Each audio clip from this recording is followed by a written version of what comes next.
Fala, minha nação tricolor, sejam bem-vindos a mais um vídeo aqui no canal Meu Bahia, na noite dessa quinta-feira, para a gente trazer informações sobre o nosso esquadrão de aço, trazer informações sobre o próximo compromisso do Bahia pelo Campeonato Brasileiro contra a equipe do Corinthians, né? O Corinthians que soltou uma nota afirmando que rompeu ligações com o Bahia, com o Grupo City, jogo que vai se tornando polêmico. A gente vai falar um pouco mais sobre essa partida do sábado, vamos falar também sobre o mercado de transferências, então eu já conto muito com o teu like no início do vídeo para você poder ajudar o canal e também o nome do Esporte Clube Bahia. Conto também com a tua participação aqui nos comentários, deixando a tua opinião sobre os assuntos que a gente vai tratar no vídeo de hoje. Não se esquece de se inscrever aqui no canal, meu povo. É muito importante que você nos ajude a chegar a 12 mil inscritos e que você, torcedor, também não perca nenhum conteúdo por aqui caso você se inscreva. Meu nome é José Victor, para quem ainda não me conhece, eu sou produtor de conteúdo aqui do Meu Bahia e também estudante de jornalismo. E vamos começar esse vídeo para a gente não perder tempo já falando sobre esse jogo do Bahia no sábado contra a equipe do Corinthians. Primeiro que vai ter uma rodada dupla em São Paulo nesse final de semana. O Bahia vai enfrentar o Corinthians pelo Campeonato Brasileiro Masculino da Série A e o time feminino do Bahia também vai enfrentar a equipe do Corinthians pelas quartas de final do Campeonato Brasileiro Feminino. Então, rodada dupla do Bahia em São Paulo, também os dois jogos contra a equipe do Corinthians. O jogo do time masculino, né, vem ganhando muita polêmica depois do Corinthians afirmar que rompeu ligações com o clube e também com o Grupo City, por conta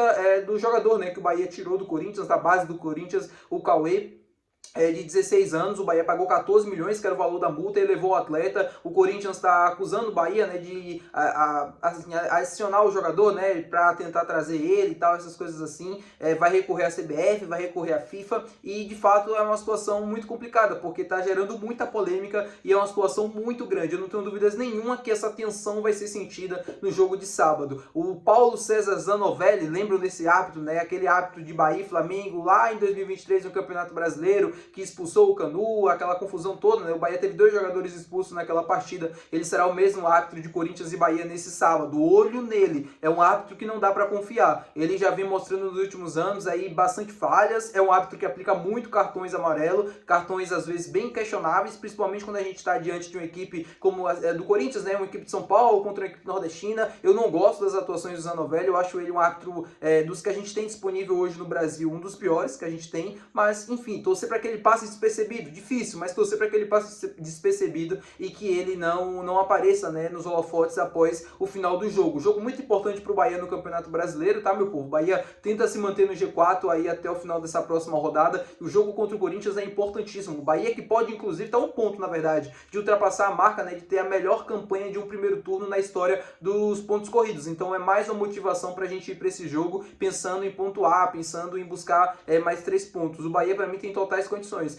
O time do Corinthians não vai ter Yuri Alberto, não vai ter Memphis Depay, não vai ter outros jogadores também, o Carrilho, tem alguns desfalques importantes e o Bahia precisa se aproveitar dessa situação. Não vai ser um jogo fácil? Claro que não vai ser fácil, mas o Bahia tem totais condições, na minha opinião, de conseguir pelo menos um bom resultado lá em São Paulo. Falando agora com vocês sobre o mercado de transferências, eu quero falar sobre reforços, porque a gente está vendo a chegada do João Paulo, que inclusive chega hoje a Salvador, ele já deve ter chegado inclusive uma hora dessa, e aí muita gente está me perguntando: Vitor, ele pode estrear contra o Corinthians no sábado? Para ele estrear contra o Corinthians no sábado, ele precisa realmente chegar hoje, que eu acredito que ele já tenha chegado, não tenho ainda essa informação, mas ele estava previsto para chegar hoje, ele fazer os exames médicos amanhã, assinar o contrato amanhã mesmo e já ser oficializado pelo clube e ser colocado no bid. Se ele for colocado no bid, ele vai estar à disposição do Rogério para a partida de amanhã, e aí ele já está apto para jogar porque ele estava treinando no Santos e tal, ele não estava parado. Só que o Rogério, eu acredito que dificilmente vai tirar o Ronaldo dessa partida de amanhã, não, dessa partida de sábado, pelo pouquíssimo tempo que o João Paulo vai ter de treino, de conhecimento tático, daquilo que se deve fazer em campo. Eu não acredito que isso vai acontecer. Mas aí, se ele não jogar esse jogo contra o Corinthians, ele não vai poder jogar contra o Ceará, né, que é o próximo jogo do Bahia depois do Corinthians pela Copa do Nordeste, porque não dá mais para escrever jogador. E aí o próximo jogo do Bahia pelo Campeonato Brasileiro é diante da equipe do Santos. O Santos é a equipe que tem os direitos, né, do João Paulo. A gente ainda não sabe se ele vem em definitivo ou não, mas o que eu tenho de informação é que seria um empréstimo. Então, se ele for de fato, né, emprestado ao Bahia, ele não vai poder jogar contra o Santos porque é o clube que detém os direitos dele. Então, ele vai ficar de fora desses dois jogos, mais ou menos 15 dias, 20 dias para poder estrear com a camisa do Bahia, se ele não estrear no sábado contra o Corinthians, coisa que dificilmente eu acredito que vá acontecer, mesmo que ele seja apto, mesmo que ele esteja no bid até amanhã. Falando com vocês agora também sobre uma outra situação, muita gente me perguntando, né, sobre o lateral direito que o Bahia dispensou, o Lucian, jogador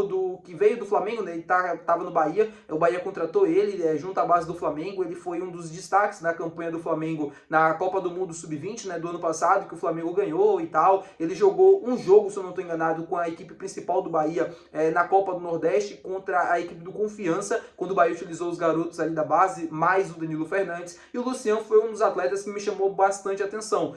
Gostei bastante da participação dele, até comentei, né, depois da partida, que era uma opção interessante pra gente e tal, para os próximos anos na lateral direita. Só que quando você vai olhar os números do Luciano na base, são muitos cartões amarelos, são dois, se eu não me engano, cartões vermelhos, em 15 jogos apenas com o Bahia. E aí tem os atos indisciplinares, né, extracampo também, que fizeram com que o Bahia dispensasse o jogador. Ou seja, o Luciano, que chegou com a multa rescisória de mais ou menos 600 milhões de reais, ele tinha aqui para o mercado e tal, um cara que apresentava ter uma qualidade, apresentava ter um futuro muito promissor, mas o Bahia não quis nem saber. Ele vacilou extracampo, estava apresentando, estava sendo muito indisciplinado dentro do campo e fora do campo. Então o Bahia optou por rescindir o contrato dele e agora ele é um jogador livre. Poderia até ser uma opção interessante para os próximos anos na lateral direita, só que o Bahia acabou dispensando. Falando agora também com vocês sobre outros reforços, muita gente também me perguntando sobre a possibilidade de novas chegadas, além do João Paulo, que já está confirmada, né, que a gente já confirmou no último dia.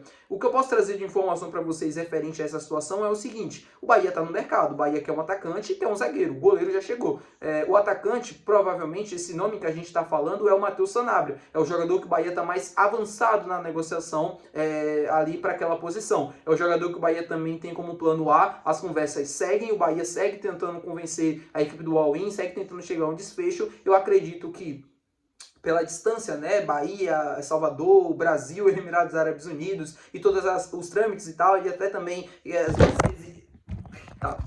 às vezes exige do Cadu Santoro a viagem para os Emirados Árabes Unidos e tal. Às vezes acontece de demorar mesmo, como a gente falou para vocês. Só que o reforço nessa semana, como o próprio Rogério antecipou, chegou, que foi o João Paulo. O Bahia está buscando o Matheus Sanabria sim, e para a zaga o Bahia ainda assim monitora e procura opções para aquele setor do campo. O Iago foi a última opção que o Bahia tentou, que não deu certo, né? O Flamengo recusou a proposta de 12 milhões de reais, que foi 2 milhões de euros, e o Bahia segue no mercado tentando encontrar uma outra opção. Uma opção que faça sentido financeiramente falando. Não espere que o Bahia vai contratar um zagueiro de 50 a 60 milhões de reais. Não vai acontecer. Se o Bahia contratar um zagueiro, provavelmente será por empréstimo, né? Assim como está sendo, por exemplo, a contratação do goleiro João Paulo, ou o Bahia pagando um valor de 12, 15, até 20 milhões, como foi com o Iago do Flamengo, que o Bahia apresentou a proposta dos 12 milhões e o Flamengo recusou. Tem algumas opções no mercado que se encaixam dentro desse perfil que o Bahia busca.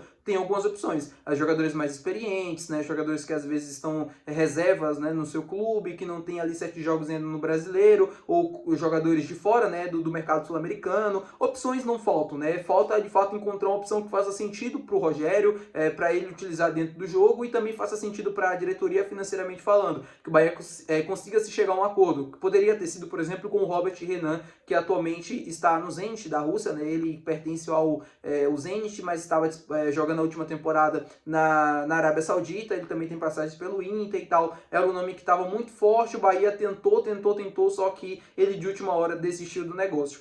A expectativa é que o Bahia contrate ainda um atacante e um zagueiro até o final da janela, ou pelo menos uma dessas duas posições devem ser preenchidas. Tá bom, meu povo? Muito obrigado por você ter assistido esse vídeo, muito obrigado pela companhia. Desculpa pelo, interrompendo aí com o celular, mas não tem problema não. Eu espero que o conteúdo tenha sido passado para vocês, que vocês tenham entendido tudo aquilo que eu tenho falado. Muito obrigado pela companhia de sempre e até o próximo vídeo. Valeu, tchau!